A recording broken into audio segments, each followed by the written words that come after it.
بسم اللہ الرحمن الرحیم، اللہم صلی علی محمد و آلہ الطاہرین۔ چلو کتاب پڑھیں کیمپین کی سیریز لائیو بک ریڈنگ کے آج 23ویں سیشن میں آپ کو ویلکم کرتے ہیں، جس میں انشاءاللہ تعالی قرآن مجید کے 23ویں پارے کے تفسیری نکات کو آپ کے سامنے بیان کریں گے، کہ جس میں یقیناً بہت متعدد ٹاپکس یہاں پر موجود ہیں، اور اختصار کے پیش نظر انشاءاللہ کوشش کریں گے جہاں تک کہ جو بہت زیادہ ریلیونٹ باتیں ہیں وہ آپ کے سامنے پیش کریں اور باقی کو آپ کے مطالعے کے لیے چھوڑ دیں۔ یہ پارہ شروع ہوتا ہے سورہ یاسین کی آیت نمبر 28 سے، کہ جس میں اللہ تعالیٰ ارشاد فرماتا ہے اعوذ باللہ من الشیطان الرجیم، بسم اللہ الرحمن الرحیم، وما انزلنا على قومه من بعده من جند من السماء وما كنا منزلین۔ جیسا کہ آپ جانتے ہیں یہاں پر ان رسولوں کے بارے میں بات ہو رہی تھی کہ جس کے حوالے سے اللہ تعالیٰ نے تذکرہ کیا ہے کہ ان کو بھیجا گیا، پھر ان کی تکذیب ہوئی، اور اس کے بعد یہ ڈسکشن پہنچتا ہے یہاں پر کہ جہاں پر اللہ تبارک و تعالیٰ اس دنیا کے بارے میں کچھ حقائق کو بیان کرتا ہے۔ ایک بہت ہی انٹرسٹنگ جو حقیقت یہاں پر اللہ تعالیٰ نے بیان کی ہے وہ آیت نمبر 38 کے اندر بیان کی ہے، جہاں پر اللہ تعالیٰ ارشاد فرماتا ہے وَالشَّمْسُ تَجْرِي لِمُسْتَقَرٍ لَهَا۔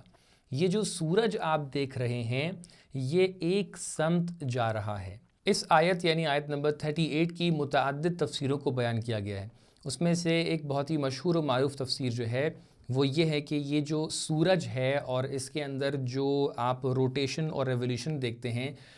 یہ جو اس کے اندر حرکت ہے، ایک تو سورج اپنے آپ میں گھوم رہا ہے اور ایک وہ جو اپنے آربٹ کے اندر گھوم رہا ہے، اس کے حوالے سے اس آیت کی تفسیر کو بیان کیا گیا ہے کہ یہ سورج اپنے صحیح اور معین طور پہ جو اس کا راستہ ہے یا جو اس کا مقصد ہے اس کے اندر یہ گھوم رہا ہے اور چل رہا ہے۔ لیکن ایک اور تفسیر بھی اس کی بیان کی جاتی ہے کہ جہاں پر کہتے ہیں کہ ریسنٹلی جو اسکالرز ہیں، سائنٹسٹس ہیں، انہوں نے یہ فائنڈ آؤٹ کیا ہے کہ ایک ایسا پلانٹ موجود ہے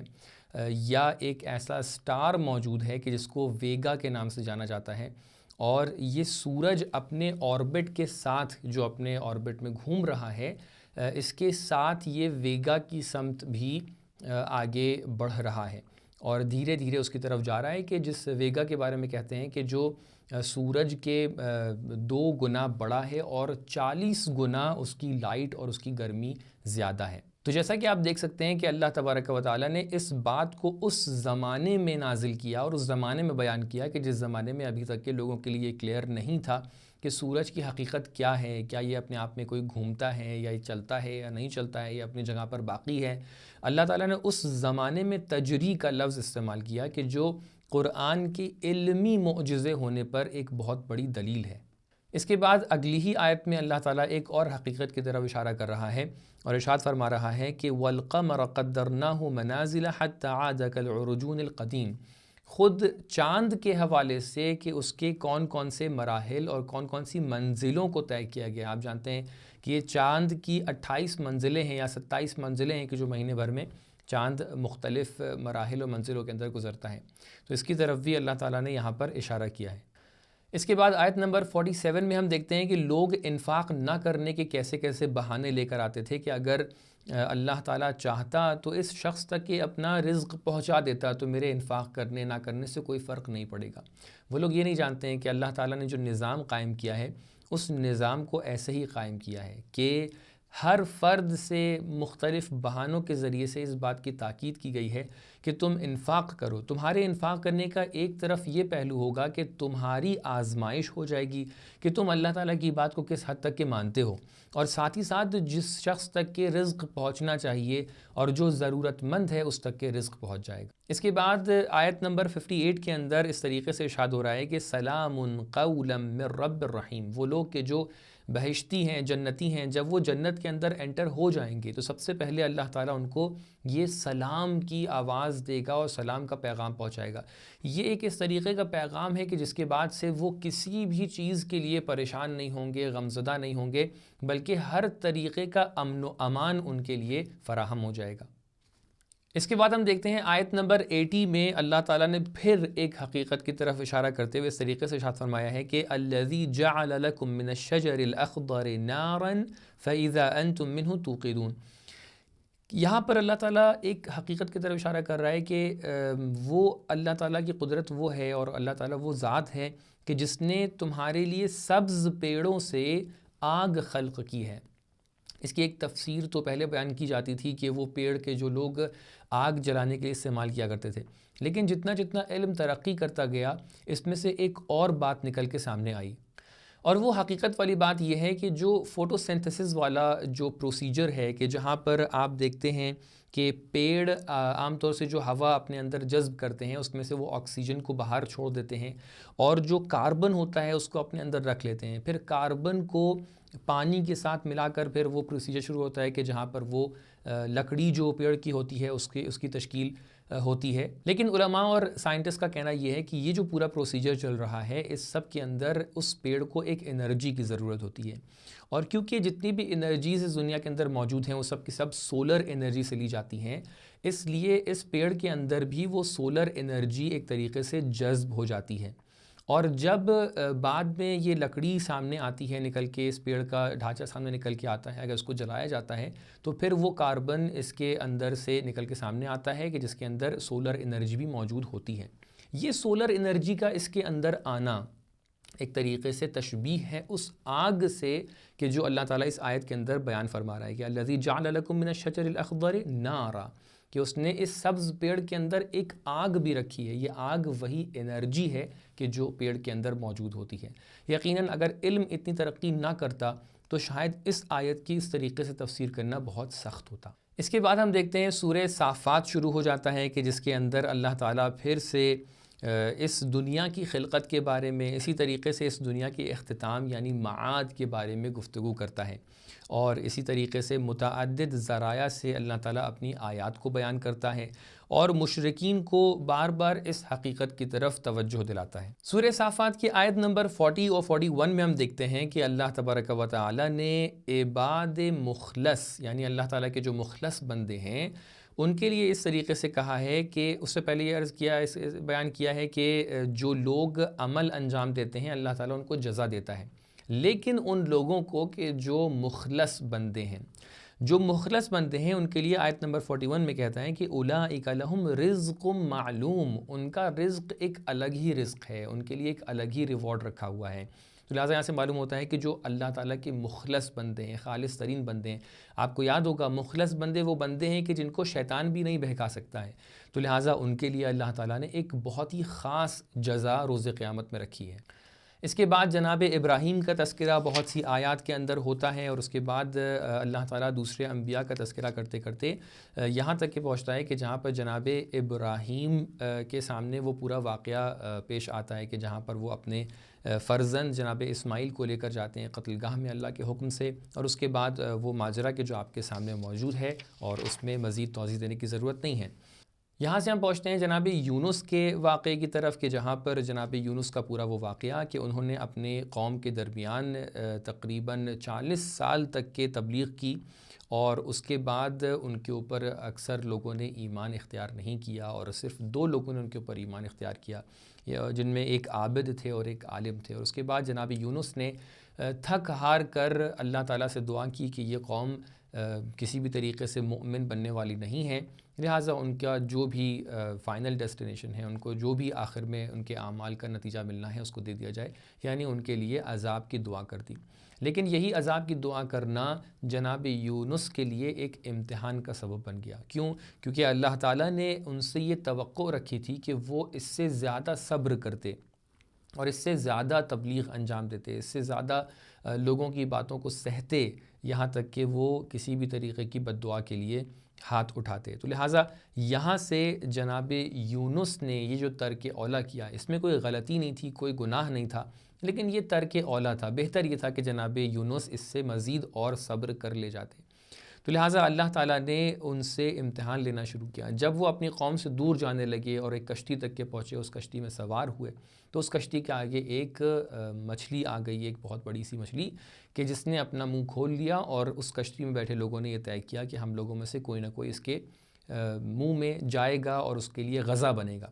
اس کے بعد قرآن اندازی ہوئی اور اس کے بعد جناب یونس کا نام سامنے آیا اور جناب یونس کو پانی میں ڈال دیا گیا، لیکن اللہ تعالیٰ نے ان کو بالکل محفوظ رکھتے ہوئے اس مچھلی کے پیٹ میں زندہ رکھا، یہاں تک کہ ان کو اپنی اس ترک اولیٰ کی طرف ان کی توجہ گئی اور انہوں نے وہاں سے اپنے پروردگار سے راز و نیاز کرنا شروع کیا اور اللہ تعالیٰ سے اپنی اس بات کے بارے میں استغفار کیا۔ پھر اللہ تعالیٰ نے ان کو نجات دی اور اس کے بعد پھر ان کو جو اس مچھلی کے پیٹ میں رہنے کی وجہ سے جو ان کو ضعف طاری ہوا بدن پر، اس کو دور کیا اور اس کے بعد پھر وہ اپنی قوم کی طرف پلٹ کر آئے، کہ جو پورا واقعہ پہلے بھی کچھ آیات کے ضمن میں آپ کے سامنے بیان کیا گیا تھا۔ آیت نمبر 160 میں ہم دیکھتے ہیں کہ اللہ تعالیٰ دوبارہ ایک بات کو بیان کرتے ہوئے کہتا ہے کہ سبحان اللہ عما یصفون، اللہ تعالیٰ تمام ان چیزوں سے پاک و پاکیزہ ہے کہ جس کے حوالے سے یہ لوگ اللہ تعالیٰ کو کہتے ہیں، لوگ کچھ بھی کہتے ہیں، اس سے اللہ تعالیٰ منزہ ہے، پاک و پاکیزہ ہے، برتر ہے۔ لیکن یہاں پر ایک قید لگا رہا ہے، الا عباد اللہ المخلصین۔ اس سے سمجھ میں آتا ہے کہ مخلص بندے وہ ہیں کہ جو شیطان سے دور رہتے ہیں۔ یہ لوگ جو توصیف بیان کر رہے ہیں اللہ تعالیٰ کی، یہ ایک حقیقی توصیف ہو سکتی ہے، لہٰذا ہمیں یہ معلوم ہو جاتا ہے کہ اگر کوئی مخلص بندہ ہمیں آ کر اللہ تعالیٰ کی توحید کو سکھا رہا ہے تو یہ توحید وہ توحید ہے کہ جو اللہ تعالیٰ کی طرف سے اس کو سکھائی گئی ہے۔ یہاں سے معلوم ہوتا ہے کہ اگر پیغمبر اکرم صلی اللہ علیہ وآلہ وسلم یا حضرت امیر کائنات علی بن ابی طالب علیہ السلام یا باقی ائمہ کے ذریعے سے توحید کے حوالے سے جو باتیں ہم تک کی پہنچی ہیں، ہم ان کو مکمل طور پہ سمجھ کر اس کے اوپر اپنا عقیدہ قائم کر سکتے ہیں۔ اس کے بعد سورہ صاد شروع ہو جاتا ہے کہ جس کے اندر اللہ تعالیٰ نے توحید کے حوالے سے گفتگو کی ہے، اسی طریقے سے جناب داؤد، سلیمان اور جناب ایوب کے حوالے سے گفتگو کی ہے،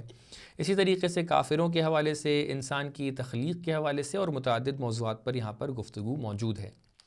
جناب داؤد کے تذکرے کے بعد جناب سلیمان کا تذکرہ آتا ہے کہ جہاں پر اللہ تعالیٰ ان کے بارے میں کافی کچھ باتوں کو آیت نمبر 31 اور 32 33 کے اندر بیان کرتا ہے۔ اسی طریقے سے 34 کے اندر اللہ تعالیٰ ارشاد فرماتا ہے وَلَقَدْ فَتَنَّا سُلَيْمَانَ وَأَلْقَيْنَا عَلَىٰ كُرْسِيِّهِ جَسَدًا ثُمَّ أَنَابَ۔ اس کے بارے میں دو تفسیریں ملتی ہیں۔ ایک تفسیر یہ ہے کہ جناب سلیمان نے جس طریقے سے ان کے پاس حکومت تھی اور اتنی وسیع حکومت تھی، ان کی مرضی یہ تھی، ان کا دل یہ چاہتا تھا کہ ان کی بہت بڑی نسل ہو، ان کے کئی فرزند ہوں کہ جو ان کو حکومت کے معاملے میں مدد کر سکیں، لیکن انہوں نے یہ خواہش ظاہر کرنے کے بعد یا یہ ارادہ کرنے کے بعد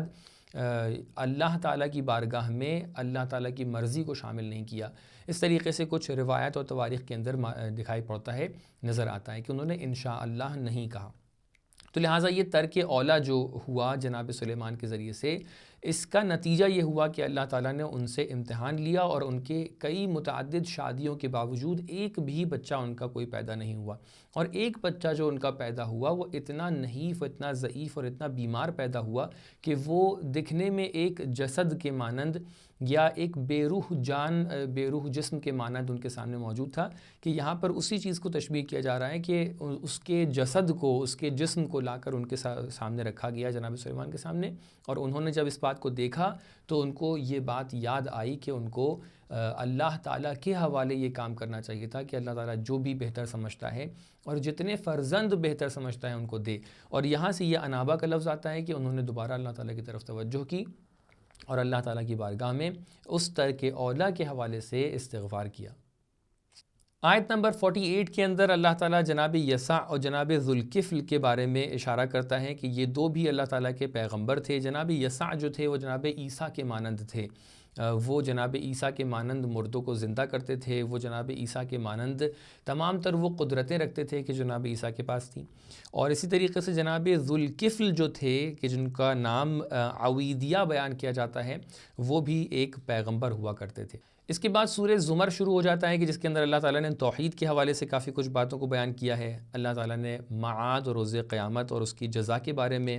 اسی طریقے سے اللہ تعالیٰ نے قرآن کی اہمیت کے بارے میں آیات کو نازل کیا ہے، اور کس طریقے سے اللہ تعالیٰ نے توبہ کا دروازہ اپنے بندوں کے لیے کھول رکھا ہے، اس کے بارے میں کافی کچھ آیات کے اندر تذکرہ کیا ہے۔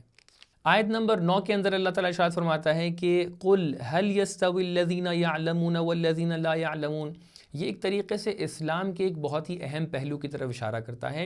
کہ اسلام میں کبھی بھی عالم اور جاہل ایک دوسرے کے برابر نہیں ہو سکتے، ہم پلہ نہیں ہو سکتے، بلکہ ہمیشہ عالم فوقیت رکھتا ہے ایک جاہل کے اوپر۔ لہٰذا اسلام کے اندر علم کے اوپر بہت زیادہ اصرار کیا گیا ہے اور علم کے حاصل کرنے کے لیے بہت زیادہ انسسٹ کیا گیا ہے۔ آیت نمبر 18 کے اندر ایک اور قانون کی طرف اشارہ ہوتا ہے کہ اسلام کے تابعین جو ہیں، پیروکار جو ہیں، ان کی صفت یہ ہے کہ الذین یستمعون القول فیتبعون احسنہ، کہ وہ لوگ کہ جو اللہ والے ہیں، وہ لوگ کہ جو مؤمن ہیں، وہ لوگ کہ جو اسلام کے دین کے اندر ہیں، ان کی صفت یہ ہے کہ وہ متعدد باتوں کو سنتے ہیں لیکن ان میں سب سے بہتر بات جو ہوتی ہے اس کے اوپر عمل کرتے ہیں، اس کی پیروی کرتے ہیں۔ یہاں پر پارہ نمبر 23 کے تفسیری نکات ختم ہوتے ہیں۔ انشاءاللہ تعالیٰ اگلے سیشن میں آپ کے سامنے پارہ نمبر 24 کے تفسیری نکات کو لے کر حاضر ہوں گے۔ والسلام علیکم ورحمۃ اللہ وبرکاتہ۔